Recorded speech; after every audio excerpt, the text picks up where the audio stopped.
এমনি আমার কাজ আছে, চলে যাচ্ছি। কিন্তু আপনি তো মঞ্চে উঠলেন না। দেখুন, একটা কথা বলি, আমি যার বিরুদ্ধে দুদিন আগে ভোটে লড়েছি তার সঙ্গে এই এত তাড়াতাড়ি মঞ্চ শেয়ার করলে আমার জনগণ মানবে না।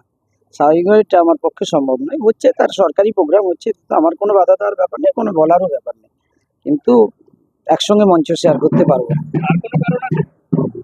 দেখুন, এখান থেকেই তো সমস্ত জায়গায় এই জেলা পরিষদ থেকেই যত টাকার উৎস ছিল আর আমাদের বিরুদ্ধে ভোটে ব্যবহার করা হয়েছে, তাই সেই জেলা পরিষদে আগে তদন্ত হোক, তারপরে তো মঞ্চ শেয়ার করার। এই তাহলে দুর্নীতি হয়েছে বলছেন? অবশ্যই এইখান থেকেই গাদা গাদা টাকা, কোটি কোটি টাকা এখান থেকে তুলেছে।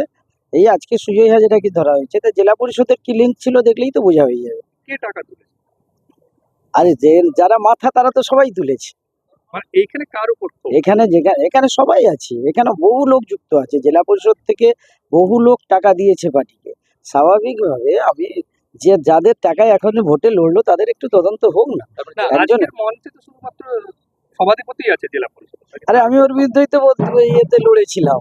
তো এত তাড়াতাড়ি পাবলিক আমাকে কি করে মেনে নিবে, একসঙ্গে হাসি মুখে এ করবো।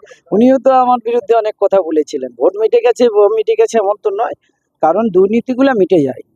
মানে কোটি কোটি টাকা জেলা পরিষদ থেকে তুলে উনি কোটি কোটি টাকা জেলা পরিষদ থেকে তুলে আইপ্যাককে দিয়েছিলেন, জেলাকে দিয়েছিলেন, আর নিজের ভোটে খরচ করেছিলেন। তার উৎসটা, তার একটা তদন্ত হোক, তারপরে যা হবে তারপরে শেয়ার করবো, অবশ্যই শেয়ার করবো। উনি যদি প্রকৃত দোষী না থাকেন নিশ্চয়ই শেয়ার করবো, কিন্তু আগে তার তদন্তটা হোক। রে বাবা, আমি তো তার তদন্ত চাই।